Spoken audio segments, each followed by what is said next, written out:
अस्सलामुअलैकुम। आज हम सेकंड ईयर मैथमेटिक्स के एक्सरसाइज 2.2 से क्वेश्चन नंबर 5 सॉल्व करेंगे।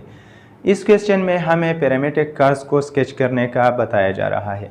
पैरामीट्रिक इक्वेशन के बारे में हम पहले तफसील से पढ़ चुके हैं, जिसकी लिंक इस वीडियो के डिस्क्रिप्शन में होगी। यहाँ पर हमारे साथ पार्ट ए में एक पैरामीट्रिक इक्वेशन है। पैरामीट्रिक इक्वेशन ऐसे इक्वेशंस होते हैं जिसमें दो या दो से ज़्यादा वेरिएबल एक सिंगल कॉमन वेरिएबल में डिफाइंड हो। यहाँ पर आप देख सकते हैं ये एक ऑर्डर पेयर है। x एक वेरिएबल है, y दूसरा वेरिएबल है, x एक इंडिपेंडेंट वेरिएबल t में डिफाइंड है, y भी वही इंडिपेंडेंट वेरिएबल t में डिफाइंड है। x हमारे साथ 3 - t के बराबर है, y हमारे साथ 2t के बराबर है। तो पैरामीट्रिक इक्वेशन ऐसे इक्वेशंस होते हैं जिसमें दो वेरिएबल या इससे ज़्यादा तीन वेरिएबल ऑर्डर ट्रिपल स्पेस में हमारे साथ यहाँ पर z भी आ सकता है। तो ऑर्डर ट्रिपल या ऑर्डर पेयर ये दोनों के लिए इक्वेशंस हो, वही इक्वेशन एक सिंगल कॉमन वेरिएबल में डिफाइंड हो। यहाँ पर हमारे साथ x ऑफ t बराबर है 3 - t के, इसे हम इक्वेशन a कहते हैं। इसी तरह y ऑफ t हमारे साथ बराबर है 2t के, ये हमारे साथ इक्वेशन b हुआ। अब हम इन दोनों इक्वेशन से दोनों वेरिएबल्स फाइंड आउट करेंगे जो कि हमारे साथ ऑर्डर पेयर देगा, और ऑर्डर पेयर कार्टेशियन प्लेन में या रेक्टेंगुलर कोऑर्डिनेट प्लेन में एक पॉइंट देता है जिससे हम उसकी ग्राफ स्केच कर सकते हैं। तो सबसे पहले हम यहाँ पर t लेंगे और t की मदद से हम x और y फाइंड आउट करेंगे। तो t यहाँ पर x मालूम करेंगे और इसी तरह y भी मालूम हो जाएगी। तो फर्ज करें हम यहाँ पर t 0 से स्टार्ट लें, 1 2 3 4। ये t एक इंडिपेंडेंट वेरिएबल है। यहाँ पर बताया जा रहा है कि t एक रियल नंबर है। तो आप कोई भी रियल नंबर t के लिए ले सकते हैं। यहाँ पर हमने 0 1 2 3 4 लिए, इसी तरह ऑल रियल नंबर्स हम ले सकते हैं। तो जब हमारे साथ t 0 हो तो x वहाँ पर 3 के बराबर होता है। जब t 1 हो तो 3 - 1 2। जब t हम 2 लें तो 3 - 2 1। इसी तरह 3 - 3 0, 3 - 4 -1 के बराबर होता है। t की यही वैल्यूज़ हम y की इस इक्वेशन में पुट करें तो हमारे साथ जब t 0 होता है तो y भी वहाँ पर 0 होगी। जब t 1 हो तो हमारे साथ y 2 के बराबर होगी। जब t 2 के बराबर हो तो y 4, और जब t 3 के बराबर तो y 6। इसी तरह जब t 4 के बराबर हो तो y 8 के बराबर होगी। अब हम यहाँ पर ये जो ऑर्डर पेयर है, हमारे साथ यहाँ पर x पहला कोऑर्डिनेट है, y दूसरा कोऑर्डिनेट है। हम यहाँ पर इससे ऑर्डर पेयर्स बनाएंगे तो हमारे साथ t0 बराबर है, जब t 0 हो वही हमारे साथ t0 है 3 0 पेयर के, और दूसरा पेयर हमारे साथ t1 2 2 के बराबर है, t2 हमारे साथ 1 4 के बराबर है। इसी तरह t3 0 6 के बराबर है, और t4 हमारे साथ बराबर होगी -1 8 के। तो ये ऑर्डर पेयर्स जो है, इससे हम पैरामीट्रिक कर्व्स की ग्राफ स्केच कर सकते हैं। इसके अलावा इसकी एक और तरीक़ा भी है, वो हमारे साथ इसी तरह होगी कि हम अगर इन दोनों इक्वेशन से t एलिमिनेट करें, t ख़त्म करें, तो जो इक्वेशन बनेगी हम उससे भी इसी तरह ऑर्डर पेयर्स बना सकते हैं और उसकी वैल्यूज़ निकाल सकते हैं। तो टेबल ऑफ वैल्यूज़ हम उस इक्वेशन से भी ले सकते हैं। यहाँ पर अगर हम इन दोनों इक्वेशन से t एलिमिनेट करना चाहें तो ये इक्वेशन x = 3 - t, और दूसरा इक्वेशन हमारे साथ है y = 2t। तो इससे हम t निकालते हैं तो t = 3 - x होगी। ये एक इक्वेशन हुआ। यहाँ पर t के लिए हमारे साथ इक्वेशन बनेगी y / 2। तो अगर हम दोनों कंपेयर कर ले तो हमारे साथ y / 2 ये बराबर होगी 3 - x के। दोनों साइड पे अगर हम 2 मल्टीप्लाइड करें तो y हमारे साथ बराबर आएगी 6 माइनस 2x के। ये एक इक्वेशन है, इन दोनों पैरामीट्रिक इक्वेशंस की कंबाइन इक्वेशन है जिसमें हमारे साथ t एलिमिनेट हो चुका है। अब अगर इस इक्वेशन में हम यहाँ पर x 3 पुट करें तो 3 दूना 6, 6 माइनस 6 y हमारे साथ 0 होता है। इसी तरह अगर हम यहाँ पर x की बजाय 2 पुट करते हैं तो 2 इंटू 2 माइनस 4, 6 माइनस 4 2 हमारे साथ y आता है। इसी तरह अगर हम x की बजाय 1 ले तो 2 इंटू 1 6 माइनस 2 4, y हमारे साथ 4 ही आएगी। इसी तरह x आप कोई भी रियल नंबर ले सकते हैं। यहाँ पर हमारे साथ ये कि आउटपुट की वजह से हम यहाँ पर x की वैल्यूज़ ले चुके हैं, तो हम यही वैल्यूज़ लेंगे ताकि आपको पता चले कि इससे भी वही ऑर्डर पेयर आएगी। अगर हम x की बजाय 0 ले यहाँ पर तो 2 इंटू 0 0, y हमारे साथ 6 ही आएगी। इस तरह अगर x की बजाय हम -1 ले तो minus into minus plus 2y हमारे साथ 8 ही आएगी। तो यहाँ पर हम x y एक्सिस लेंगे, ये हमारे साथ एक्सिस हुई, ये y एक्सिस है, x एक्सिस y एक्सिस, यहाँ पर हम 0 लेंगे, ये 1 2 3 4 5, x हमारे साथ 3 और -1 के बीच है, तो ये हमारे साथ -1 0 1 2 3 4 5। x हमारे साथ इंडिपेंडेंट वेरिएबल है यहाँ पर, और y हमारे साथ डिपेंडेंट वेरिएबल है। तो y पे हमारे साथ 0 और 8 के बीच जो आउटपुट है वही आएगी। तो 1 2 3 4 5 6 7 8 7 6 5 4 3 2 1। अब हम इन पॉइंट से पैरामीट्रिक कर्व स्केच करते हैं। तो T0 का जो पॉइंट है कार्टेशियन प्लेन पे वो हमारे साथ 3 0 के बराबर है। तो x पर 3 और y पर 0, ये टोटली जो लाइन है ये y 0 है। तो y 0 और x पर 3 दोनों यहाँ पर मिलेंगे। इसी तरह 2 2, तो x पर हमारे साथ 2 ये पॉइंट है और y पर हमारे साथ 2 ये पॉइंट है।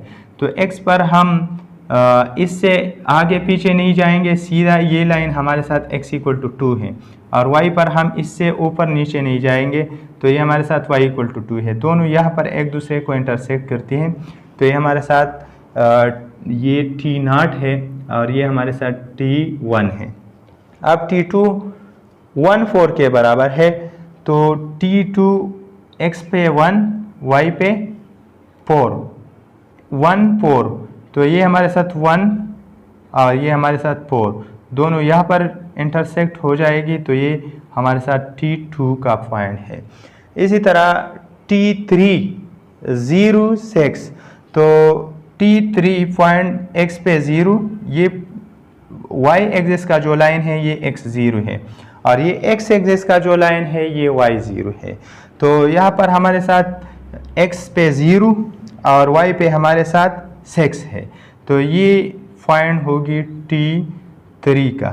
इसी तरह T4 का जो पॉइंट है वो -1 पे y 8 आता है, x -1 पे y 8, तो दोनों यहाँ पर इंटरसेक्ट हो जाएगी। अब हमें ये T4 है, T4 को T3 से मिलाना चाहिए, T3 को T2 से, T2 को T1 से, और इसी तरह T0। इन तमाम पॉइंट्स को हमने मिला लिए जो कि एक स्ट्रेट लाइन देता है। यहाँ पर हमने देखा कि x भी एक लीनियर इक्वेशन है, y भी एक लीनियर इक्वेशन है। अगर हम दोनों लीनियर इक्वेशन से t एलिमिनेट कर ले, जैसे कि हमने पहले एलिमिनेट किया, तो उससे भी एक लीनियर इक्वेशन बनेगी, और वही लीनियर इक्वेशन x और y में होगी, जिसमें x एक इंडिपेंडेंट वेरिएबल होगा और y उसका डिपेंडेंट वेरिएबल होगा। और हम जानते हैं कि लीनियर इक्वेशन का जो ग्राफ है वो स्ट्रेट लाइन होता है। यहाँ पर ये पॉइंट्स जो है ये T0 हमारे साथ 3 0 के बराबर है। ये पॉइंट जो है ये अगर हम ओरिजिन से मिलाए, इसी तरह तो इससे जो लाइन बनेगी, जो वेक्टर बनेगी, इसे हम पोजीशन वेक्टर कहते हैं। तो ये एक पोजीशन वेक्टर हुई। ये हमारे साथ T0 पोजीशन वेक्टर है। इसी तरह ये हमारे साथ T1 पोजीशन वेक्टर है। जब किसी वेक्टर की इनिशियल पॉइंट ऑरिजिन पर हो तो वही वेक्टर हमारे साथ पोजीशन वेक्टर होती है। और ये T2 का जो पॉइंट है, अगर इसको हम ऑरिजिन से मिलाए तो ये हमारे साथ पोजीशन वेक्टर बनाएगी और ये हमारे साथ T2 पोजीशन वेक्टर है। ये T3 का जो पॉइंट है, इसको अगर हम ऑरिजिन से मिलाए तो ये हमारे साथ T3 का पोजीशन वेक्टर है। इसी तरह ये हमारे साथ T4 पोजीशन वेक्टर है। अब अगर किसी पैरामीट्रिक स्ट्रेट लाइन की डायरेक्शन वेक्टर आपको मालूम करनी हो तो आपको यहाँ पर T की जो कोएफिशिएंट होगी, T की कोएफिशिएंट यहाँ पर हमारे साथ -1 है और y में T की कोएफिशिएंट हमारे साथ 2 है। इससे जो पॉइंट आपको मिलेगी, आपको वही यहाँ पर स्केच करना होगा। x पर -1, y पर 2, -1 2। तो यहाँ पर हमारे साथ ये पॉइंट होगी। इस पॉइंट को आपने पोजीशन वेक्टर बनानी होगी। तो पोजीशन वेक्टर के लिए हमें ज़रूरी है कि इसको ऑरिजिन के साथ मिलाए। तो हमने ये जो पोजीशन, ये जो डायरेक्शन वेक्टर है, इसको हम u से रिप्रेजेंट करेंगे। u -1 2 के बराबर है। और डायरेक्शन वेक्टर, आपको मालूम होगा कि डायरेक्शन वेक्टर का मतलब यही होता है कि ये इस लीनियर इक्वेशन की या इस लाइन की डायरेक्शन हमें देगी। तो अगर आपको इस पैरामीट्रिक इक्वेशन की डायरेक्शन वेक्टर चाहिए तो यहाँ पर आपने इन t की जो कोएफिशिएंट है उसको आपने निकालनी है। यहाँ पर t की कोएफिशिएंट हमारे साथ 2 है। तो u एक डायरेक्शन वेक्टर हुआ जो कि -1 2 के बराबर है। ये आपने ये इस पॉइंट को पोजीशन वेक्टर बनानी है। ये हमारे साथ u जो पॉइंट है, अगर हम इसको पोजीशन वेक्टर बनाए यहाँ पर तो इससे एक वेक्टर बनेगी और वही वेक्टर हमारे साथ डायरेक्शन वेक्टर होगा। क्वेश्चन नंबर 5 में पार्ट बी हमारे साथ बहुत ज़्यादा इम्पोर्टेंट है। इसमें x और y कोऑर्डिनेट को ट्रिग्नोमेट्रिक फंक्शन में डिफाइन किए गए हैं। तो x ऑफ t हमारे साथ बराबर है 4 cos t के, और ये हमारे साथ इक्वेशन 1 हुआ। इसी तरह y ऑफ t डिफाइंड है -3 sin t के बराबर। ये जो पैरामीट्रिक इक्वेशंस है, इसकी कर्व हम दो तरीक़ों से फाइंड आउट कर सकते हैं। पहला तरीक़ा यही है कि इससे हम t को एलिमिनेट कर ले। तो हम यहाँ पर t एलिमिनेट करना चाहते हैं। अगर ये जो t है ये सिर्फ इंडिपेंडेंट वेरिएबल रिप्रेजेंट करते हैं, यहाँ पर ये y के साथ जो t है ये इंडिपेंडेंट वेरिएबल रिप्रेजेंट करता है। तो अगर हम सिंपली x = 4 cos t लिख लें तो आसान होगा। यहाँ पर y = -3 sin t लिख लें। इससे अगर हम t एलिमिनेट करना चाहते हैं तो हम यहाँ पर cos t छोड़ेंगे, इसी तरह यहाँ पर हम sin t अकेला छोड़ेंगे। तो x / 4 = cos t, यहाँ पर y / -3 = sin t। अब हमें दोनों को स्क्वायर करना है, तो दोनों साइड हम यहाँ पर स्क्वायर करेंगे। x² / 16 = cos t, और यहाँ पर y² / 9 = sin t। अब दोनों को हम ऐड कर लेंगे। तो दोनों को ऐड करने से हमारे साथ x² / 16 प्लस लेफ़्ट साइड के साथ ऐड हो जाएगी, राइट साइड के साथ ऐड हो जाएगी।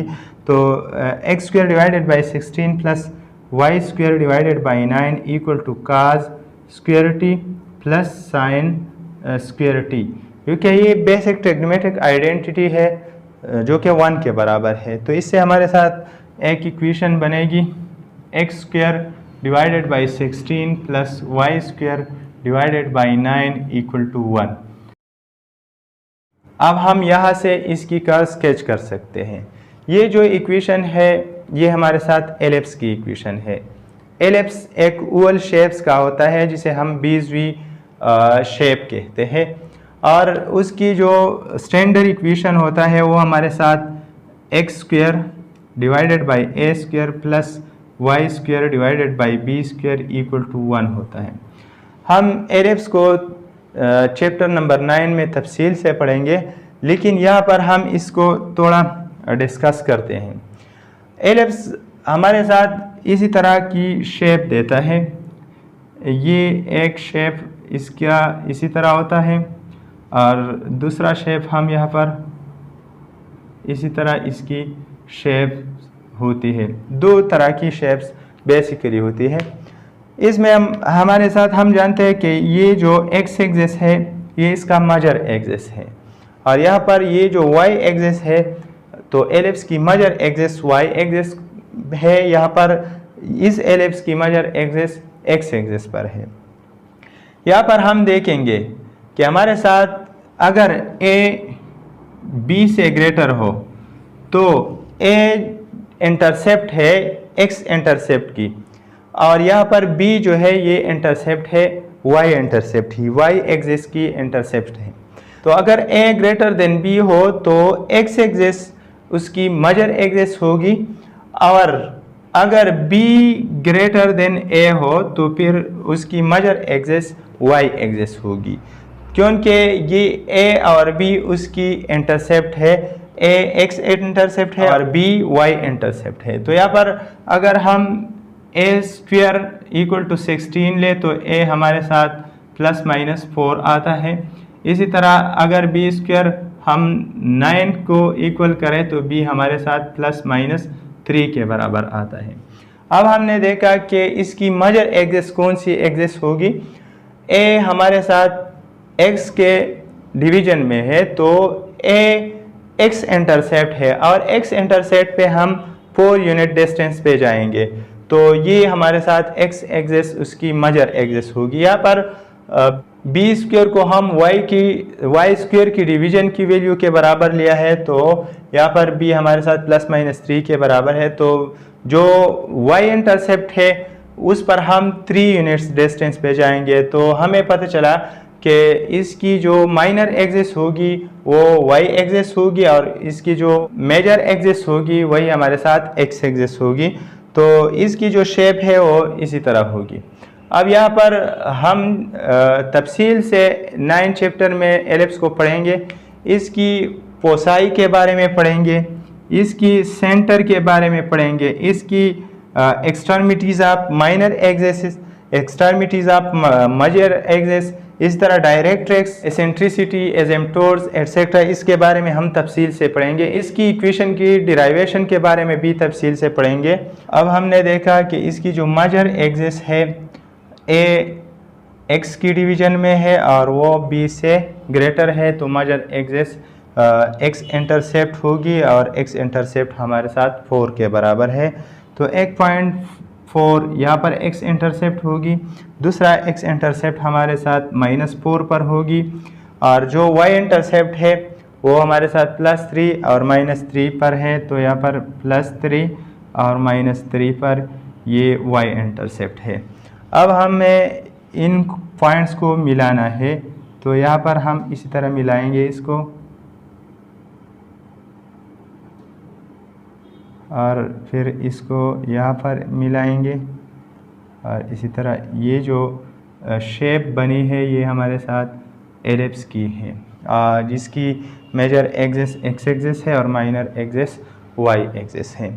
अब हम इसके अलावा इसको दूसरे तरीके से भी फाइंड आउट कर सकते हैं जिसमें हम टी एलिमिनेट नहीं करेंगे और इसी तरह एलिप्स की जो ग्राफ है वही हम स्केच कर सकते हैं। तो आइए देखते हैं। टी एक्स और यहाँ पर y हुआ तो t हम यहाँ पर रियल नंबर्स पुट करेंगे लेकिन वही रियल नंबर्स हम रेडियन की शक्ल में पुट करेंगे। तो हम 0 रेडियन लेंगे, उसके बाद हम 5/2 रेडियन लेंगे, फिर 5 रेडियन लेंगे, उसके बाद 3 डिवाइडेड बाई 2 रेडियन और लास्ट में हम 2 रेडियन ले सकते हैं। तो जब हम यहाँ पर 0 रेडियन पुट करेंगे तो cos 0 1 के बराबर होता है, 1 × 4 4 ही आएगी। इस तरह 5/2 रेडियन अगर हम यहाँ पर पुट करें तो cos π/2 0 के बराबर है और मल्टीप्लाइड बाई 4 ये 0 आएगी। अगर हम पाई यहाँ पर पुट करें तो cos π -1 के बराबर है, -1 मल्टीप्लाइड बाई 4 -4। अगर हम 3π/2 पुट करें तो cos 3π/2 मतलब 270 डिग्री ये 0 के बराबर हो गया और 0 मल्टीप्लाइड बाई 4 0। और अगर हम 2π पुट करें 2π वापस 0 रेडियन के बराबर है तो 2π पर ये हमें 1 देगी और 1 मल्टीप्लाइड बाई 4 आएगी। इसी तरह अगर हम t की यही वैल्यूज़ y की इक्वेशन में पुट करें तो t0 साइन 0 हमारे साथ 0 के बराबर है, 0 मल्टीप्लाइड बाई -3 0 आएगी। Sine π/2 1 multiplied by 3 -3। Sine phi 0 के बराबर है और साइन 3π/2 ये -1 के बराबर है तो -1 मल्टीप्लाइड बाई 3 +3 और साइन 2π ये वापस 0 रेडियन के बराबर है तो 2π पर यहाँ पर साइन 0 0 देगी, 0 मल्टीप्लाइड बाई 3 0। अब हम इन पॉइंट से यहाँ पर ग्राफ स्केच कर सकते हैं 1 2 3 4 1 2 3 4 -4 1 2 3 1 2 3 -3। यहाँ पर हम देखते हैं ये जो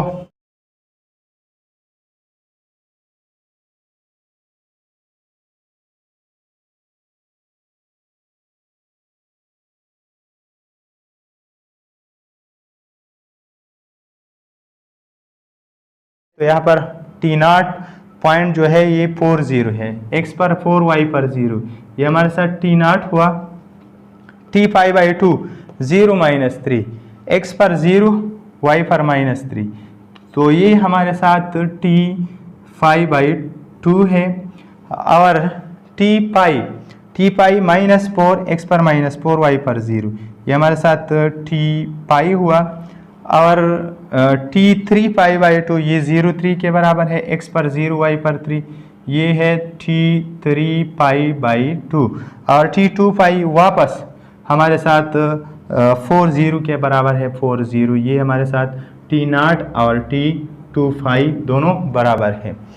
अब आपको पता लगा कि ये जो ग्राफ है ये हमारे साथ क्लॉकवाइज होगी, क्योंकि यहाँ पर हमने देखा कि ये t0 है और ये t5/2 है, ये t5 है और ये t3π/2 तो ये इसी तरह आएगी यहाँ पर इसी तरह ये इस डायरेक्शन में होगी, फिर इससे इस तरह जाएगी t3π/2 की तरफ और फिर उससे वापस इनिशियल पॉइंट की तरफ।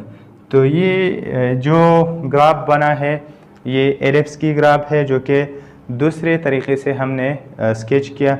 तो दोनों तरीक़ों से हम स्केच कर सकते हैं। यहाँ पर हमने एलिप्स की इक्वेशन के बारे में नहीं पढ़ा है तो आप इसी तरह भी इसकी ग्राफ स्केच कर सकते हैं।